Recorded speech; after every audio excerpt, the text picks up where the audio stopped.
بسم اللہ الرحمن الرحیم۔ ناظرین السلام علیکم ورحمۃ اللہ وبرکاتہ۔ ایک مسلمان کے لیے اسلام لانے کے بعد عبادتوں میں جو سب سے اہم عبادت ہے، جو تمام فرائض میں سب سے اہم فرض ہے، وہ نماز ہے۔ اور نماز کے بارے میں قرآن پاک کی متعدد آیات شاہد ہیں۔ اللہ عز و جل نے قرآن پاک میں تقریباً 60 سے زیادہ مرتبہ صراحت کے ساتھ کھلے طور پر نماز کا حکم فرمایا ہے، اور اس کے علاوہ ضمناً تو بہت ساری آیتوں میں نماز کا ذکر ہے، اور حدیث پاک بھی بے شمار ہیں جو نماز کی اہمیت، نماز کی عظمت، نماز کی فضیلت پر دلالت کرتی ہیں۔ بعض احادیث وہ ہیں جن میں نماز چھوڑنے پر اللہ کی وعیدیں بیان کی گئی ہیں۔ قرآن پاک میں اللہ عز و جل نماز کے متعلق ارشاد فرماتا ہے، سورہ بقرہ آیت نمبر 43، اقیموا الصلاۃ وآتوا الزکاۃ وارکعوا مع الراکعین، نماز قائم کرو اور زکوٰۃ دو اور رکوع کرنے والوں کے ساتھ رکوع کرو۔ دیکھیں، یہ آیت بڑی جامع ہے۔ اس میں نماز پڑھنے کا حکم بھی دیا ہے، نماز کے ساتھ ساتھ یہ بھی آگے فرمایا ہے اللہ عز و جل نے کہ رکوع کرنے والوں کے ساتھ رکوع کرو۔ اس سے جماعت کا واجب ہونا بھی ثابت ہوتا ہے۔ اللہ کے پیارے رسول صلی اللہ تعالی علیہ وسلم نے ارشاد فرمایا کہ اسلام کی بنیاد 5 چیزوں پر ہیں۔ اس بات کی شہادت دینا کہ اللہ کے علاوہ کوئی عبادت کے لائق نہیں ہے اور محمد صلی اللہ علیہ وسلم اس کے رسول ہیں۔ اس کے بعد فرمایا نماز قائم کرنا اور زکوٰۃ دینا اور حج کرنا اور ماہ رمضان کے روزے رکھنا۔ اس حدیث پاک سے ہمیں یہ سمجھ میں آتا ہے کہ قرآن پاک اسلام کی بنیادوں میں سے ایک بنیاد ہے، ایک اہم پلر ہے۔ دوسری حدیث پاک میں یہ بھی آتا ہے کہ جس نے نماز کو قائم کیا اس نے دین کو قائم کیا، دین کو بلند کیا، اور جس نے نماز کو قائم نہیں کیا، نماز کو ڈھا دیا، گویا اس نے دین کو ڈھا دیا۔ یہ کتنی سخت وعید آئی ہے نماز چھوڑنے اور نماز کو ترک کرنے والوں کے بارے میں۔ بخاری شریف کی ایک روایت ہے، پیارے آقا صلی اللہ علیہ وسلم نے ارشاد فرمایا کہ بتاؤ تو کسی کے دروازے پر نہر ہو اور وہ دن میں ہر دن 5 مرتبہ اس میں غسل کرے تو کیا اس کے بدن پر کچھ میل باقی رہے گا؟ تو صحابہ کرام نے عرض کیا، یا رسول اللہ، کوئی میل باقی نہیں رہے گا۔ تو سرکار دو عالم صلی اللہ علیہ وسلم نے ارشاد فرمایا، نماز کی مثال بھی ایسے ہی ہے، یعنی جو شخص دن میں 5 مرتبہ وضو کر کے اللہ کی بارگاہ میں آ کر نماز ادا کرے گا، اس کے صدقے میں گناہ مٹ جائیں گے اس سے، اور وہ گناہوں سے پاک ہو جائے گا، گناہوں سے صاف ستھرا ہو جائے گا۔ اب نماز کس پر فرض ہوتی ہے؟ نماز ہر مسلمان عاقل بالغ پر، یعنی عقل والے بالغ مرد و عورت پر نماز فرض ہوتی ہے۔ اب میں یہ بتاؤں آپ کو کہ نماز کے بارے میں سرکار دو عالم صلی اللہ علیہ وسلم نے کیا ہدایات دی ہیں۔ جب آپ کا بچہ 7 سال کا ہو جائے تبھی سے اس کو نماز کا حکم دو۔ ابھی نماز فرض تو نہیں ہوئی ہے، لیکن یہ اسلام کا کتنا عمدہ قانون ہے، کتنی عمدہ ہدایات ہیں کہ بچے 7 سال کے جب ہو جائیں تو اس وقت وہ باشعور ہو جاتے ہیں، سمجھ بوجھ والے ہو جاتے ہیں، ان کو اچھی اور بری کی تمیز ہو جاتی ہے، وہ اچھائی اور برائی کو سمجھنے لگتے ہیں۔ تو سرکار دو عالم صلی اللہ علیہ وسلم نے ارشاد فرمایا کہ جب تمہارے بچے 7 سال کے ہو جائیں تو ان کو نماز کا حکم دو، اور حکم دیتے رہو۔ ایسے ہی 10 سال کے جب ہو جائیں اور وہ نماز نہ پڑھیں تو ان کو ہلکی مار مار کر ان کو نماز پڑھاؤ، ہلکی مارو اور مار کر ان کو نماز پڑھاؤ۔ تو کیا سمجھ میں آیا؟ 10 سال کی عمر میں بھی ابھی نماز فرض نہیں ہوئی ہے، لیکن ہمیں نماز کی اتنی تاکید کی گئی ہے کہ وہ ہمیں اپنے بچوں کو نماز کا حکم دینا ہے۔ اللہ عز و جل قرآن مقدس میں ارشاد فرماتا ہے، اقیم الصلاۃ لذکری، میری یاد کے لیے نماز قائم کرو۔ اور ایک دوسری آیت میں اللہ عز و جل ارشاد فرماتا ہے ان الصلاۃ تنہی عن الفحشاء والمنکر، کہ بے شک نماز برائیوں اور بے حیائیوں سے روکتی ہے۔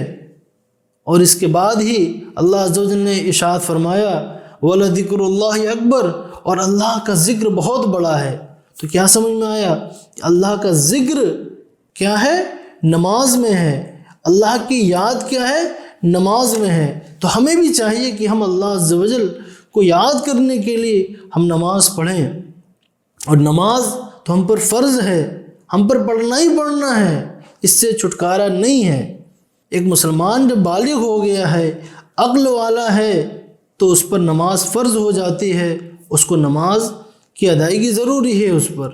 جب ہم صحابہ کرام کے حالات کا جائزہ لیتے ہیں، ان کی سیرت پڑھتے ہیں، تو ہمیں یہ بات سمجھ میں آتی ہے کہ صحابہ کرام کبھی نماز ترک نہیں کیا کرتے، اور ان کے درمیان یہ نماز جو ہے مومن اور کافر کے درمیان فرق کرنے والی ہے۔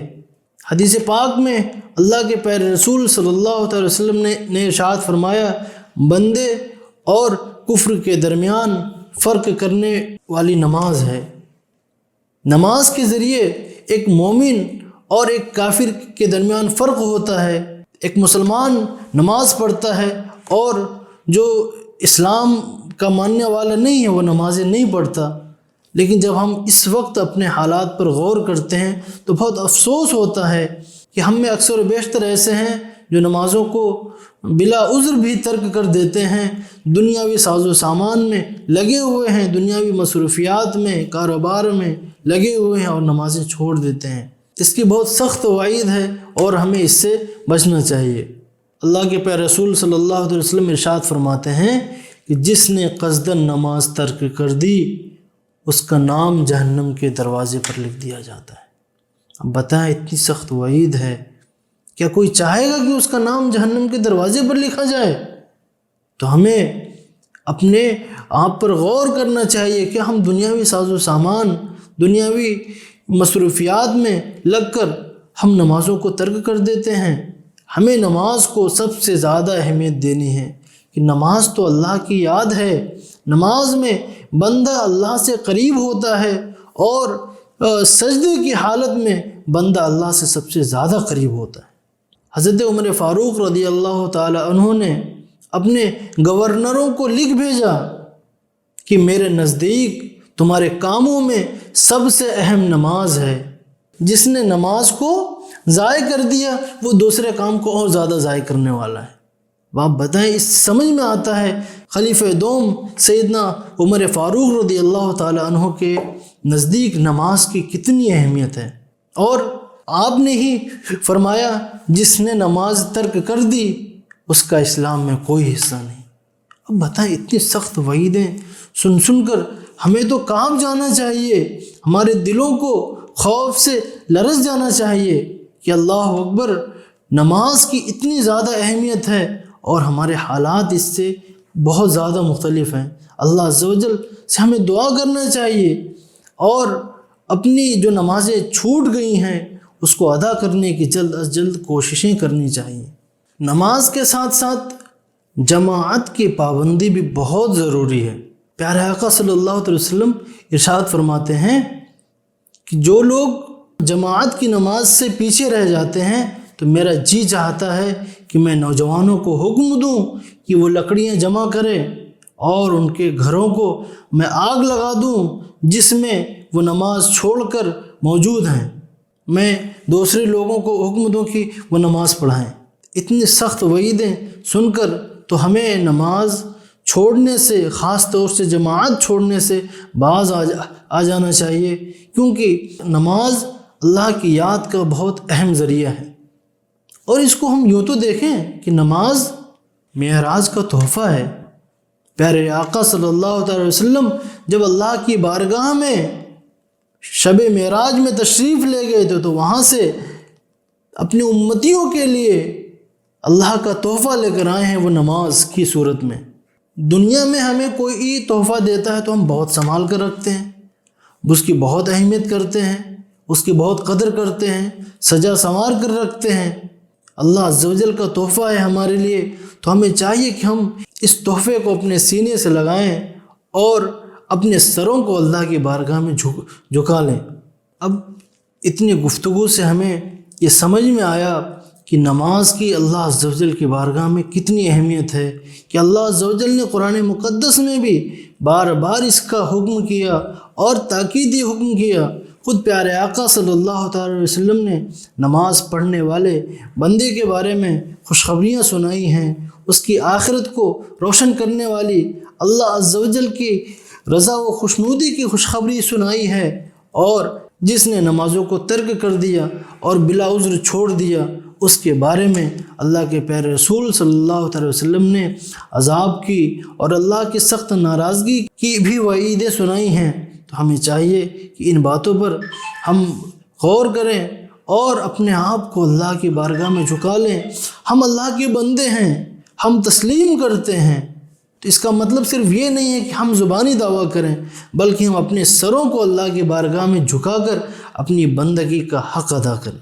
دنیا میں ایک بندہ اپنے مالک سے کچھ کہتا ہے تو اب مالک وہ اپنے بندے کی بات سنتا بھی ہے، نہیں بھی سنتا ہے، اپنے بندے کی بات کا جواب بھی دیتا ہے، نہیں بھی دیتا ہے، بندہ مایوس ہو جاتا ہے۔ لیکن ہم سب کا خالق و مالک تو ایسا مالک ہے، ایسا رب ہے جو ہمیشہ اپنے بندوں کی پکار پر لبیک کہتا ہے۔ وہ تو کہتا ہے کہ قرآن پاک میں اللہ عز و جل نے ارشاد فرمایا، تم مجھے پکارو میں جواب دوں گا۔ اور اس کے علاوہ بندہ جب بھی اللہ کی بارگاہ میں آ کر اپنی پریشانیاں، اپنے دکھ درد، اپنے غموں کو سناتا ہے تو اللہ عز و جل اس کے ذریعے اس کی پریشانیاں دور کرتا ہے اور اس کی دعائیں قبول کرتا ہے، اور بسا اوقات ظاہری طور پر اس کی دعا فوراً قبول تو نہیں کرتا، اس دعا کا ثواب آخرت کے لیے بچا کر رکھتا ہے۔ تو اس کا مطلب ہمیں سمجھ میں آیا کہ بندہ جب بھی اللہ کو پکارتا ہے تو بندے کے پکارنے میں کبھی نقصان نہیں ہے، اور بندہ اللہ عز و جل سے سب سے زیادہ قریب کب ہوتا ہے؟ نماز کی حالت میں ہوتا ہے۔ تو ہمیں چاہیے کہ ہم اپنی زندگی کی مصروفیات سے وقت نکالیں اور نمازوں کو ان کے وقت پر ادا کریں۔ اللہ کے پیارے رسول صلی اللہ علیہ وسلم سے پوچھا گیا کہ یا رسول اللہ، کاموں میں سب سے بہترین کام کیا ہے؟ اعمال میں سب سے بہترین عمل کیا ہے؟ تو اللہ کے پیارے رسول صلی اللہ علیہ وسلم نے ارشاد فرمایا، وقت پر نماز ادا کرنا۔ تو جب بھی وقت ہو جائے، ہم کہیں بھی مصروف ہوں، اپنی مصروفیت سے نماز کے لیے وقت نکالیں اور اللہ کی بارگاہ میں اپنے سب سے اچھے عمل کو پیش کریں، تو اس کے ذریعے ہم دنیا میں بھی کامیاب ہوں گے اور آخرت میں بھی کامیاب ہوں گے۔ اللہ عز و جل ہمیں نمازوں کی پابندی کرنے کی بھی توفیق عطا فرمائے اور اپنے گھر والوں کو بھی نمازوں کی پابندی کرنے کی توفیق عطا فرمائے۔ اللہ عز و جل نے حکم دیا کہ اپنے گھر والوں کو نماز کا حکم دو اور اس پر ثابت قدم رہو۔ وَأَمُرْ أَهْلَكَ بِالصَّلَاةِ وَاصْطَبِرْ عَلَيْهَا، یعنی خود نماز کا حکم بھی دو اور تم بھی اس پر ثابت قدم رہو۔ تو اس سے کیا سمجھ میں آیا کہ ہمیں صرف اپنی نمازیں نہیں پڑھ لینی ہیں، اگر ہم گھر کے ذمہ دار ہیں، گھر کے بڑے ہیں، تو ہم خود بھی نماز ادا کریں اور اس کے ساتھ ساتھ اپنے گھر والوں کو جو ہمارے ماتحت ہیں، ہمارے گھر والوں کو جو ہمارے ماتحت ہیں، ان کو بھی نماز کا حکم دیں، ان کو بھی سختی کے ساتھ نماز پڑھائیں۔ یہ ہماری ذمہ داری ہے، ورنہ کہیں قیامت کے دن اللہ عز و جل ہم سے پوچھے گا کہ ہم نے تمہیں طرح طرح کی نعمتیں دی، طرح طرح کی آسائشیں دی، صحت دی، طاقت دی، اس کے باوجود تم نے میری بارگاہ میں آ کر نمازیں نہیں ادا کی، میری نمازیں تم نے چھوڑ دی۔ تو ہمیں چاہیے کہ ہم اللہ عز و جل کی فرما برداری کریں اور نمازوں کی صحیح طریقے سے ادائیگی کریں۔ اللہ عز و جل ہمیں نمازوں کا پابند بنائے اور نمازوں کی برکتوں سے ہمیں مالا مال فرمائے۔ السلام علیکم ورحمۃ اللہ وبرکاتہ۔